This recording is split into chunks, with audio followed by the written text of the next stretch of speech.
friends, it's Laura with Laura B. Floss Tube. Thank you so much for joining me. We are working on our bloom quilt sew along once again. So I have gotten blocks 1 through 14 done. Today's video is going to be all about block 15 and 16. Stay tuned because I have some tricks for you. Here we are at the sewing machine and I have already matched up my fabrics and interfacing pieces. My background's on here. It has not been pressed, obviously.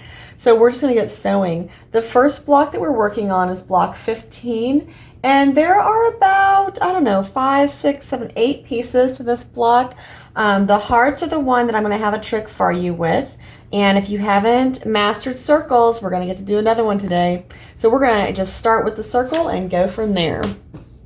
Put this over here, get it out of the way a little bit.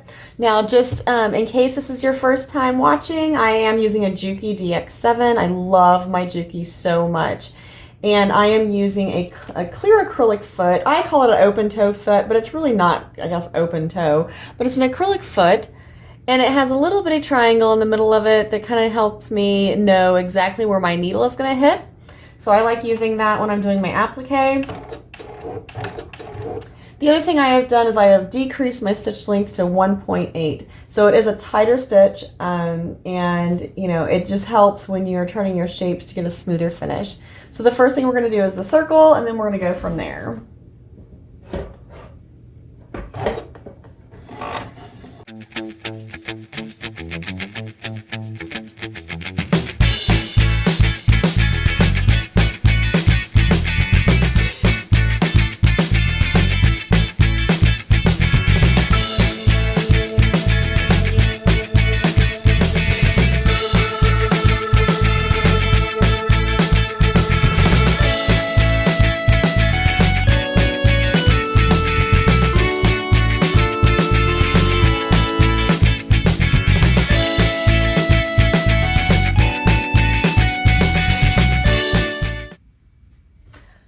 I have an extra piece of fabric because I was able to get 2 shapes on one of the pieces that I cut. So I'll just put that back into my scrap pile and we'll use that for another project sometime. All right, so block 16 has 6 shapes and 2 of them are ovals and then the other 4 are just leaves. So we're going to get these sewn up and then we will get to trimming and flipping.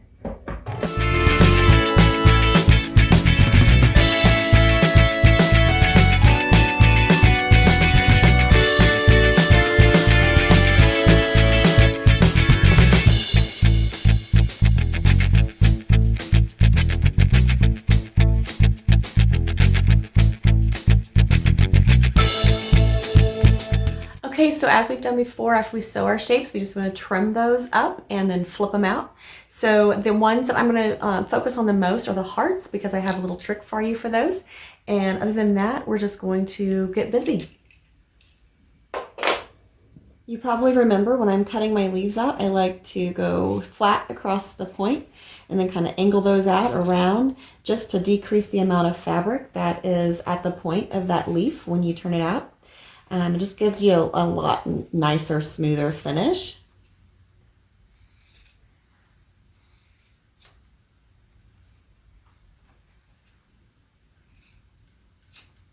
Just be careful not to cut through that seam on the point because that's the one thing that you got to be careful of.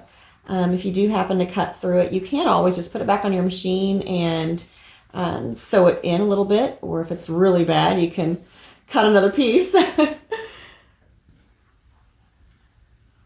Hopefully you don't have that experience though.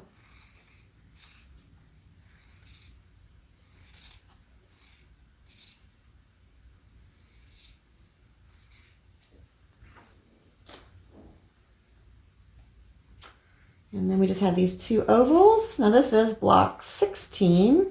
It was just on top, so I decided to do it first.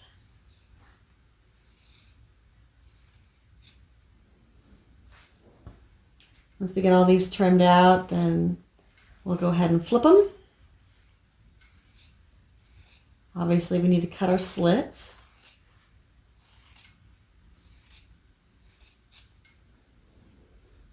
All right.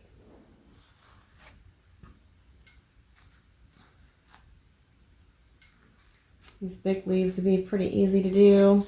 Smaller ones might be a little trickier. And just remember on these smaller ones, one of the tricks I shared in a previous video is to just cut in that one slit, cut an X or a plus sign, depending on the angle that you look at it. And that way you can just kind of stick your finger in there and push your thumb through, and those will push out really easily for you. And you might remember also that I like doing just kind of a rough turn. And then we'll go back with the 2-point turner and shape all these up. Just getting those edges flipped mainly to begin with. I kind of like doing things kind of like an assembly line feature, you know, where, you know, I cut everything and I trim everything, I snip everything, I flip everything roughly, and then do a more precise finishing, like doing those things kind of in stages. I feel like it makes me more efficient. I don't know if it actually does. It just might be how my brain works. So obviously do what works best for you. I'll grab my 2-point turner. And again, this is a Clover product. If you haven't been able to find one, Amazon has them. So do a lot of quilt shops. They're very, it's a very common tool.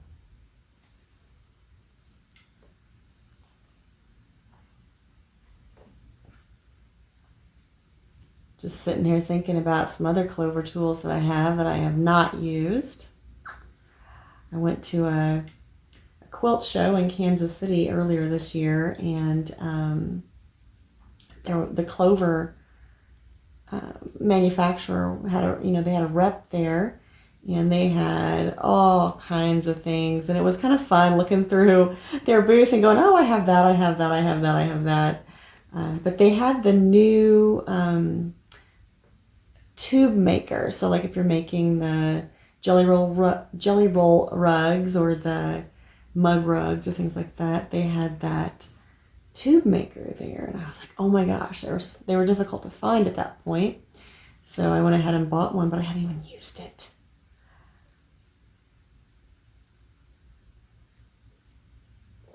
I should. Those rugs are so cute, and it'd be a really nice little project. If nothing else, it'd be nice to make a couple of those for the Quilt Show Marketplace next year.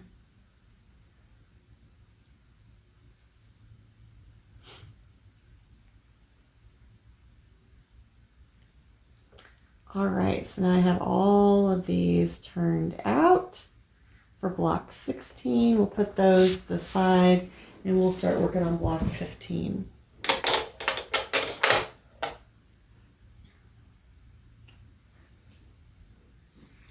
Here's that circle that you guys keep asking me about.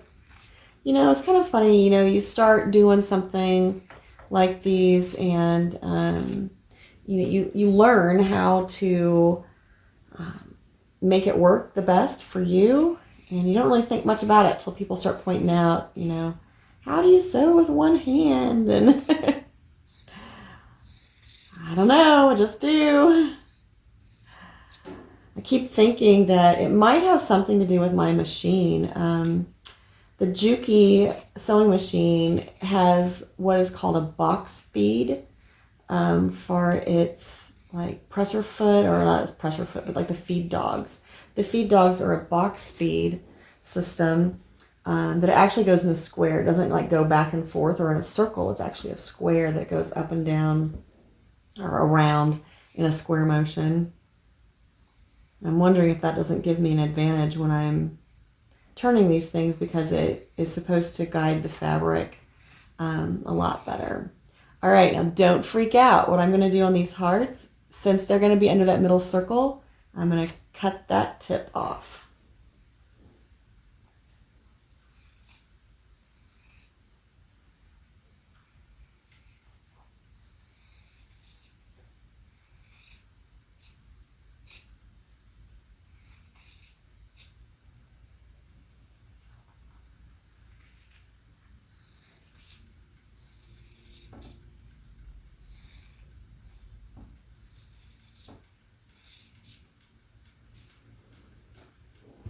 I could save those pieces of fabric, but I'm not. Not this time. Sometimes I do. I did save the extra piece that I didn't need because I was able to get 2 on this one.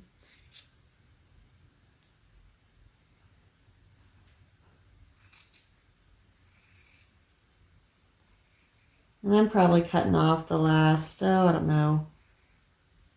It's not quite, I don't know. It's a little more than 1/4 of an inch, a little less than 1/2 of an inch. What would that be? 2 3/8 maybe?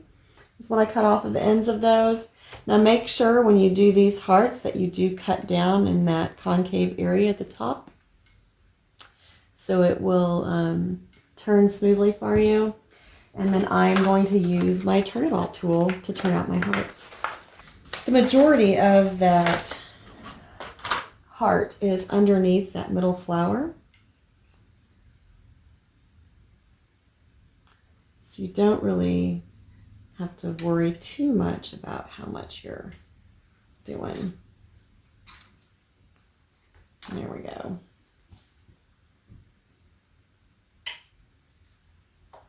I'm just put my 2-point turner in there.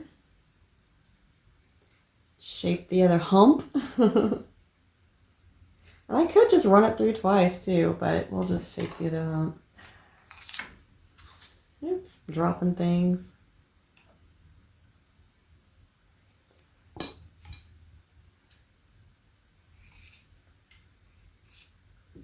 Go ahead and clip these.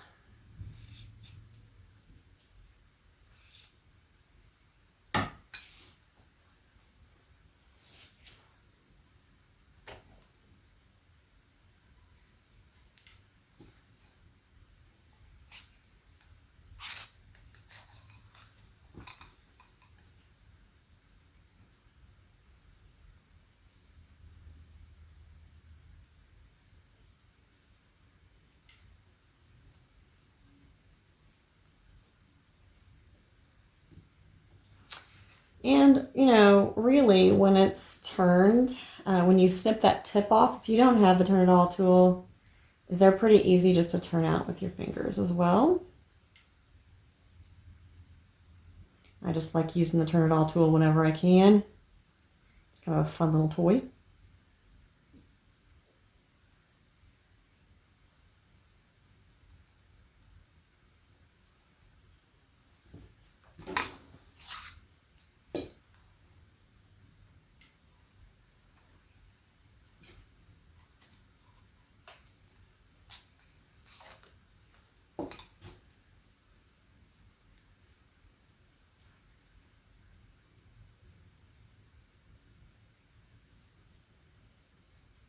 Now, if our leaves were,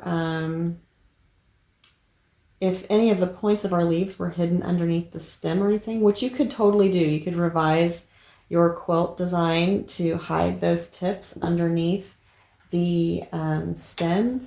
If you did that, then you could use the Turn It All tool to turn those out too.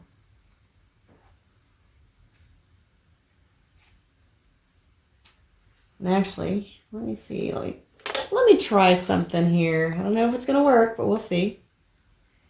I put this in here. Oh, look at that. That's pretty easy. So if you're having problems, you know, with your hands, the Turn It All tool may be something that would help you out. Because if you saw what I just did there, I wasn't, you know, I didn't have a slit all the way to any of the points. So I'll show that one more time too on the other one. So my slit doesn't go all the way to the point. See, I have some space here and I have some space here. So if I put this PVC in up to the point and then kind of hold my finger on that and then just push this down, it's gonna help me by getting that leaf starting to turn at least. And then all I have to do is finish it up.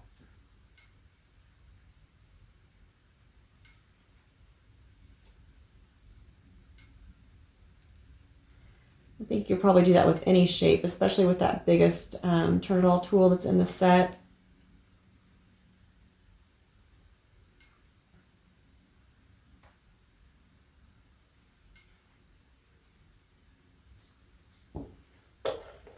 Let's see if we do this.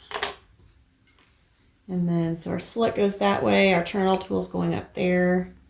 Just push this down.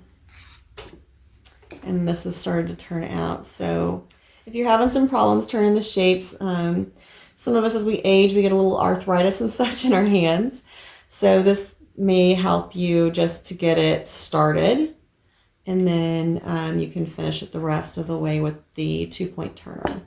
All right, so here are our shapes for block 15. So we're gonna head on over to the ironing board and we'll press and lay out our blocks. I've pressed my background fabric in all of my shapes, and so I'm just going to lay out my block. I'm roughly doing it the same way that the Sew Along Guide and Lori's blog has shown to do it. I'm not going to do it exactly like that just because I want to do my own little flavor on it as well. So the first thing I'm going to do is put my stem out there. Again, I'm using the Quilter Select Free Fuse.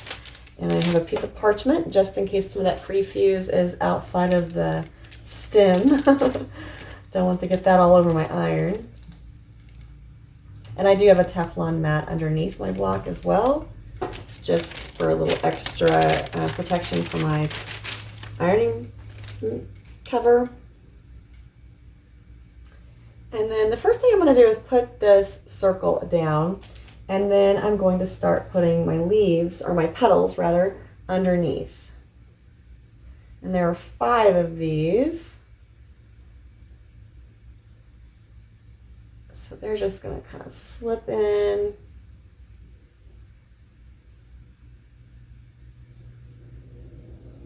And you can't even tell that I cut them.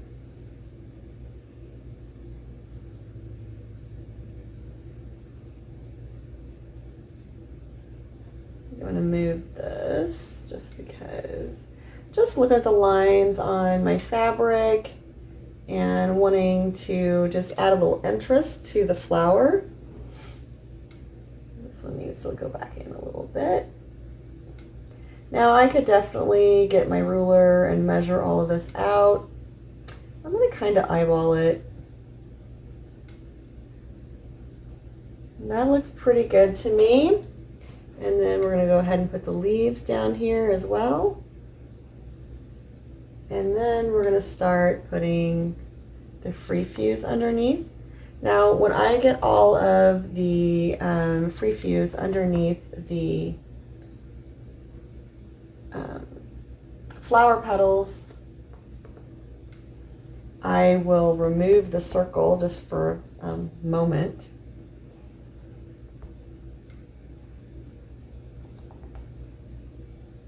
So I can get those petals to fuse down really well. I think that one needs to go back a little bit. Yeah, there we go. All right, we'll put our parchment over top and start pressing.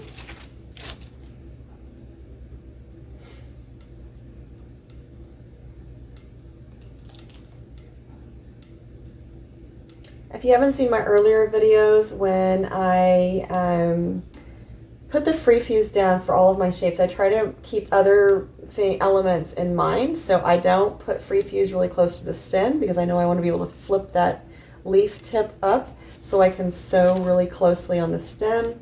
When I'm up here at the top, I'm not going to put free fuse on any of those petals. I'll put it right in the middle for that circle because I don't want to have to start and stop as much.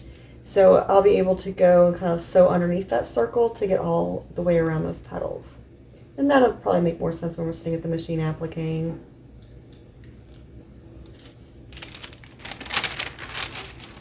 To get me a new piece of parchment pretty soon.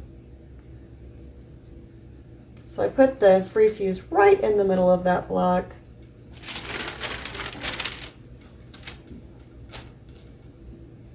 And now we'll fuse our circle down.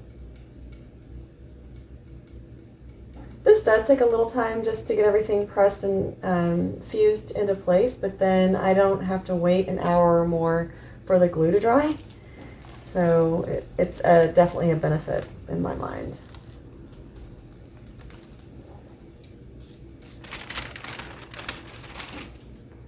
All right, so now this one is ready for applique. So I'll put it back over here on the sewing table.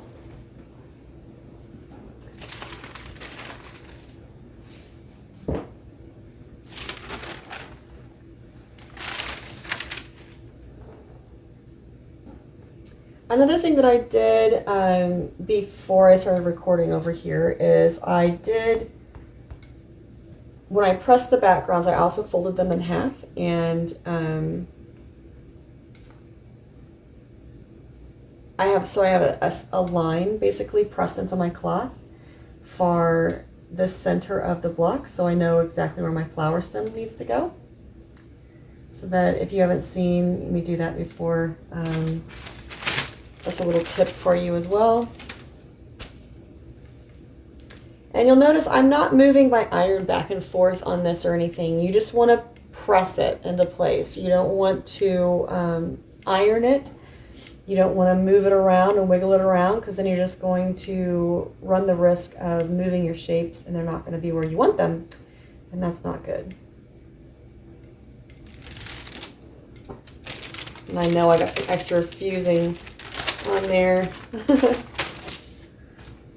All right, now this one, I want to make sure it's in the center. So I'm going to take this and just give it a quick little iron, just so I can line up that center. And then I'm going to do the same thing with this little one. But I'm going to fuse down the pink one first. I only want to do one layer at a time with the free fuse to make sure everything fuses well. I know, I just said don't wiggle it, but that's a big piece and I have pressure down, so I'm kind of wiggling, but I shouldn't be.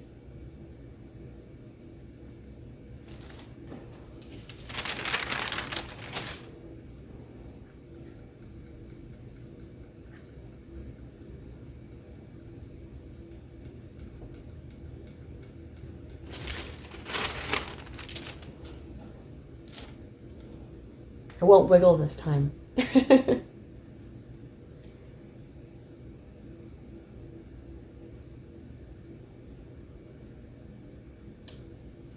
right. Now we just have our 4 leaves to do. And this, you know, this is definitely up to you if you want them to go straight or if an angle or whatever you want to do. You can follow the original design. You can do your own thing. You could have your small leaves on the bottom if you wanted. I mean, there's nothing saying that you can't do that.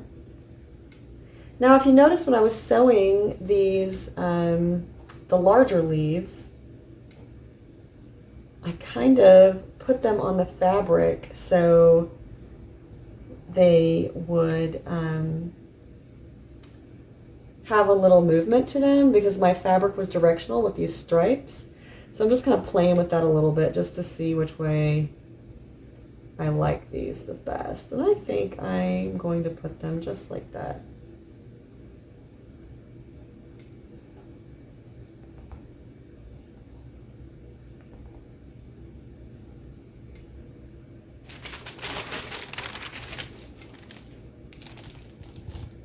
Wow, I do think I can get all 4 leaves with one press. That's crazy. Close this and put it away. Don't want that all over a pressing board. It would not be good. Make a heck of a mess on your iron. That's why I'm using the parchment. Just in case any of that free fuse was free falling. Okay, so now block 16 is also ready to applique. We'll take this back over and we'll get to stitching. We are ready to applique. I have adjusted my stitch. I am using a zigzag stitch with a 1.8 width and a 0.9 length. So that's something that you can just play with and decide what you like and what you want, how you want your quilt to look. That's what I like.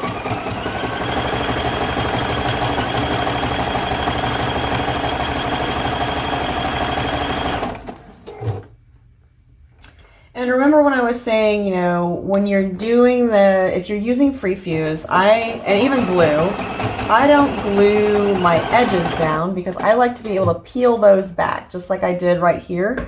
I was able to peel those petals back and be able to continue going with my stem so it has a really nice smooth finish. And you'll see the same thing when I get down here to this leaf. I just kind of peel that point back because I use the free fuse kind of in the middle of that shape, not on the ends, and that helps me when I'm going to applique. Now obviously if you're appliquing by hand, then you know you may not have to worry about that quite as much. You need knots no matter where you start and stop. I don't backstitch with the machine unless I am like on an upper layer that is not covered by something else. Kind of the same theory of when you're piecing, you know, you don't have to backstitch when you're piecing because all your seams will be interlocking. So you don't have to do the backstitching all the time. And I go back and forth on whether or not I use a back stitch or just the locking stitch. That's really personal preference. The back stitch, you're going to notice it. The locking stitch won't.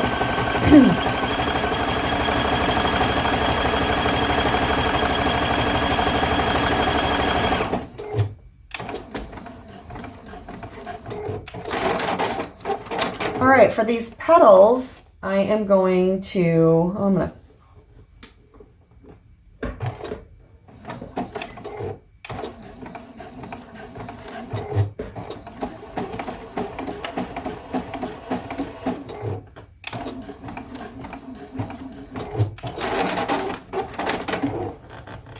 had a little whoopsie there I need to fix.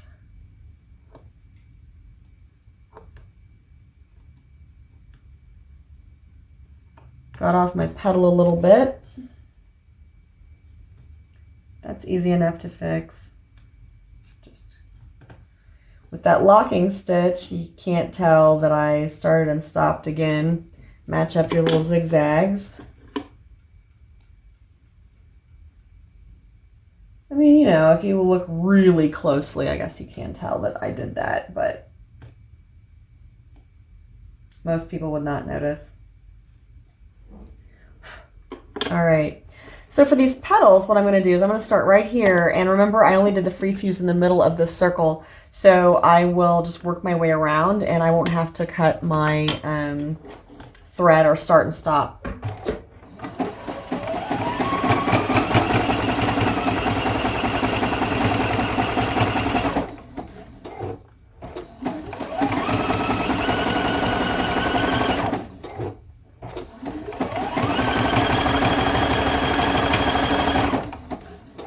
Just go at the speed that you're comfortable at around these curves, because there's a bunch of them.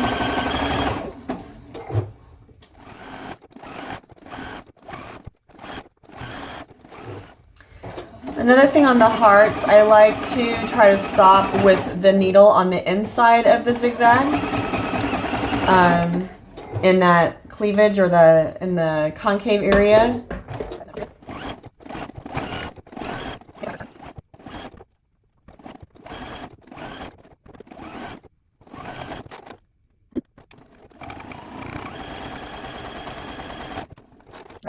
Moving on to 16, and it's basically the same process. I'm going to start with the stem, probably do the leaves next, and then do the inner and then the outer part of this flower. Since there's nothing, and that was one thing I was going to mention. You know, sometimes I've told you that if I have a flower or a piece like this that has layers that are like up on top of one another, a lot of times I'll start in the middle and work my way out. That's different if the pieces are going underneath and I'm going to try to do a continuous stitch all the way around. I'll go ahead and do those first and then do that center.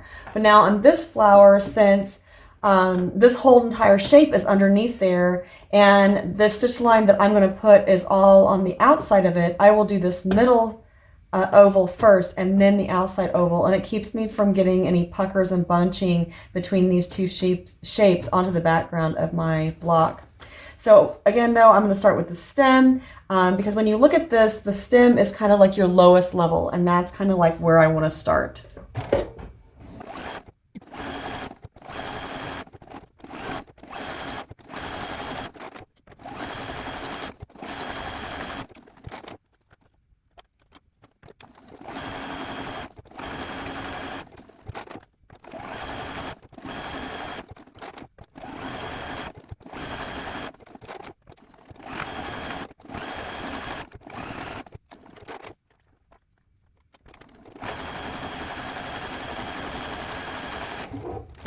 All right, I'm going to snip these threads and then take it back over to the ironing board to press them.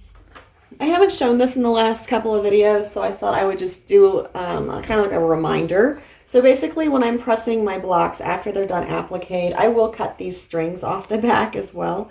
But I spray them with some Best Press on the back and I press them from the back. Now, yeah, I am basically ironing here. But I'm just kind of trying to work out any of those wrinkles and bunches that may have happened when I was appliquing, because your fabric will tend to pull in a little bit on you.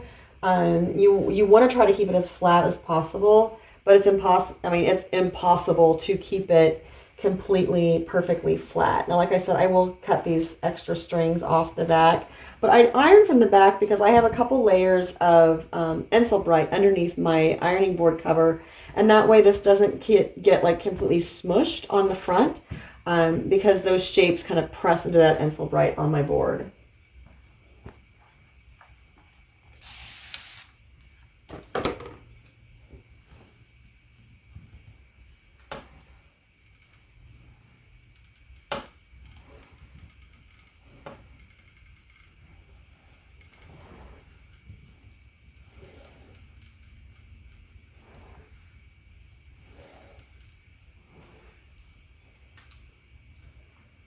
The last thing we have to do is to trim them down to the 8.5 inch block size, and then we'll show them off with the rest of the quilt. You may have noticed today that I did not use my 8.5 inch square to line these up when I was laying them out, so I kind of took a chance there, you guys. I hope this works out. I think it will. But let's see here. I'm going to move this up just so I have about 3/4 of an inch above that flower. And my leaves are about 1 inch from the bottom, so that's going to look great. I am happy with this. Now, for the measurements for the lengths of your stems, you want to check out Lori's blog. She has all of the measurements for the flowers there. For the pieces and the shapes that you need, that you can get from her blog or from the sew along guide, which again, that is on the Riley Blake website. There is a link down below, so you can go check that out.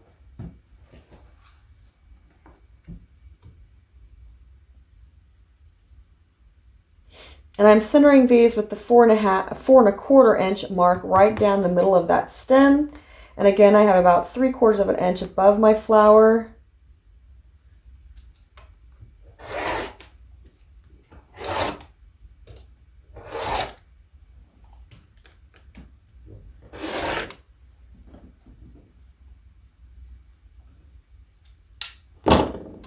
All right, let's get them on the design wall and show them off. We have our blocks up on the design wall. We have them in the row that they're going to be in the quilt. So the next thing I will do is just lay the fabrics out around for the sashing and that inner border and get the 4th row sewn onto our quilt. We are moving right along. So this is 16 of the 20 blocks. And don't worry, I'll pan out before I end the video so you can see how this is coming together.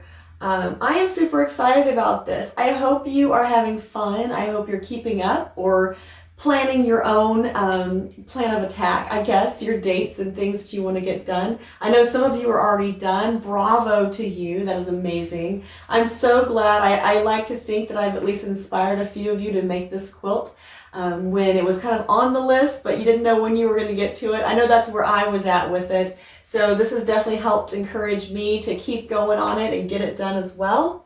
I love these little blocks. They are so happy and cheery. The flowers just make me smile every time I turn around and see it on my design wall. It definitely stays up here throughout the week when I'm working on other things as well, just so I can remember that this happy little cheery quilt is coming together quite nicely. Here's the full look of the Bloom quilt. This is so exciting. So we have basically the first 4 rows done. I'll get the sashing and inner border completed for that 4th row and get it attached, and we only have 4 blocks to go.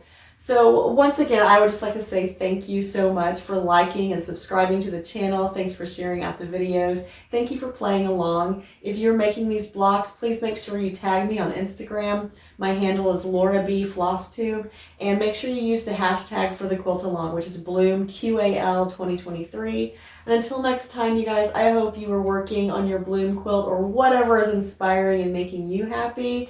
And I wish you a very happy and safe new year. Until next time, happy stitching.